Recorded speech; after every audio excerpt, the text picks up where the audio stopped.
বিশ্ব ইজতেমার প্রথম পর্বের আনুষ্ঠানিকতার আরো খবর জানাতে টঙ্গী থেকে যুক্ত হচ্ছেন সহকর্মী রহিম রুমন। রুমন, জুম্মার নামাজের সবশেষ কি খবর আছে আপনার কাছে? নামাজে মুসল্লিদের উপস্থিতি কেমন দেখেছেন?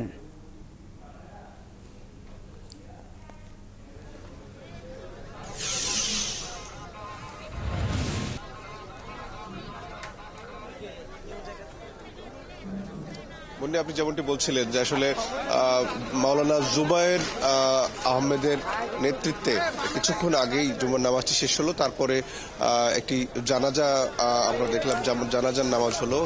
একজন ইজতেমার একজন মুসল্লি মারা গেছেন, ঠিক কখন মারা গেছেন আমরা এখন খবর নিতে পারিনি, তবে সেই জানাজাটি নামাজের পরপরই হলো। মুন্নি, আপনি যেমনটি বলছিলেন যে আসলে এবার 3 পর্বের যে ইজতেমা হচ্ছে, 3 পর্বের প্রথম পর্বের একটা প্রথম অংশ কিন্তু এবার অনুষ্ঠিত হলো।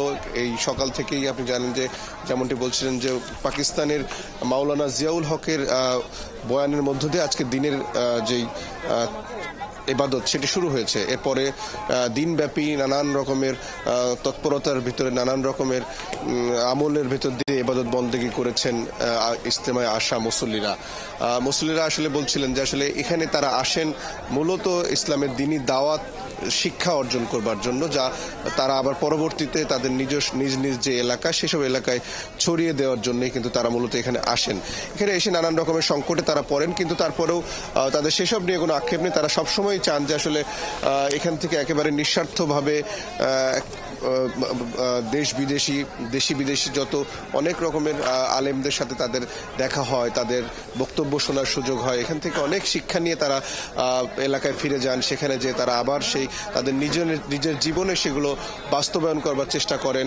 আবার যেহেতু তিনি তবলিগের এই দাওয়াতে সাথী হয়েছেন, তিনি চেষ্টা করেন আরো একজনকে দাওয়াত দিয়ে এই পথে আনবার, দিনের পথে আনবার জন্য। এভাবে আসলে তবলিগের এই কর্মযজ্ঞ শুরু হয়েছে। গতকাল মাগরিবের নামাজের পর থেকে কিন্তু আনুষ্ঠানিকভাবে এবারের ইজতেমার প্রথম পর্বের প্রথম অংশ শুরু হয়েছে। আপনি জানেন যে 2 ফেব্রুয়ারি এই পর্বের ইজতেমা শেষ হবে। এরপরে 3 ফেব্রুয়ারি জুবায়েরপন্থীদেরই আরেকটি অংশের কিন্তু ইজতেমা হবার কথা রয়েছে, সেটি শেষ হবে 5 তারিখে। এরপরে 14 তারিখে আরো একটি অংশের হবার কথা, সেটি মাওলানা সাদপন্থী। মুন্নি, একটু জানিয়ে রাখি যে এই দুই পন্থী যারা আসলে দুই পক্ষের ভেতরে এক ধরনের একটা মতভেদ কিন্তু রয়েছে, যে মতভেদকে কেন্দ্র করে কিছুদিন আগেও আমরা দেখেছি একটা রক্তক্ষয়ী সংঘর্ষের ভেতর দিয়েও কিন্তু গেছে। সেই জায়গা থেকে এবারের ইজতেমায় একটু আশঙ্কা আসলে ছিল। সেই অনুযায়ী নিরাপত্তা ব্যবস্থাও জোরদার করা হয়েছে। আইনশৃঙ্খলা বাহিনী প্রায় 7,000 আইনশৃঙ্খলা বাহিনীর সদস্য মোতায়েন করেছে এখানে। আর তবলিগের যে নিজস্ব স্বেচ্ছাসেবী বিশাল বাহিনী রয়েছে, সেখান থেকেও কিন্তু আমরা শুনেছি যে 10,000 অন্তত স্বেচ্ছাসেবক আইন শৃঙ্খলা সহ সার্বিক শৃঙ্খলা রক্ষায় কিন্তু তারা কাজ করছেন। সেই জায়গা থেকে যেরকম আশঙ্কা ছিল, কোনো শঙ্কায় কিন্তু আর ধোপে টিকতে পারেনি। সবশেষে কিন্তু খুব সুন্দর এবং সুষ্ঠুভাবে কিন্তু ইজতেমা শুরু হয়েছে। আজকে একটি দিন অতিবাহিত হলো। ইজতেমার আসা যে আগত মুসল্লিরা তারা বলছিলেন যে আসলে এই যে দিনী দাওয়াতে তারা একেবারে নিজস্ব চেষ্টা থেকে, নিজের আগ্রহ থেকে এখানে আসেন, কোনো জোর জবরদস্তি নেই। আজকের এই যে জুমার নামাজ, আপনি জানেন যে ইজতেমার ভেতরে যদি কোনো জুমার দিন পড়ে যায়, সেদিন জুমার নামাজকে কেন্দ্র করে এই আশপাশের এলাকার সড়কগুলোতেও কিন্তু মানুষের নামাজের স্থান হয়ে দাঁড়ায়। কারণ এত বেশি মানুষের উপস্থিতি বেড়ে যায় যে আসলে টুঙ্গির যে তুরাগ পাড়ের যে বিশাল মাঠ, সেই বিশাল মাঠেও কিন্তু জায়গা দেওয়া যায় না। আমরা আজকেও তেমনটি দেখেছি যে প্রত্যেকটি অলিগলিতে পর্যন্ত মানুষ কিন্তু জুমার নামাজ আদায় করতে দাঁড়িয়েছেন। তারপরেও খুব সুষ্ঠুভাবে কিছুক্ষণ আগে নামাজ শেষ হলো।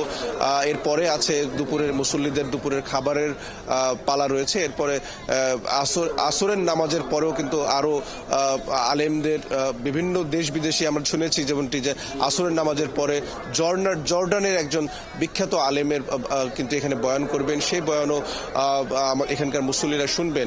আরেকটি কথা জানাই যে এই যে বিভিন্ন বিদেশি আলেমরা যে বক্তব্যগুলো করেন, সেই বয়ানগুলো কিন্তু বাংলায় তর্জমা করবার জন্য বাংলাদেশি, আমাদের দেশীয় আলেমরা থাকেন।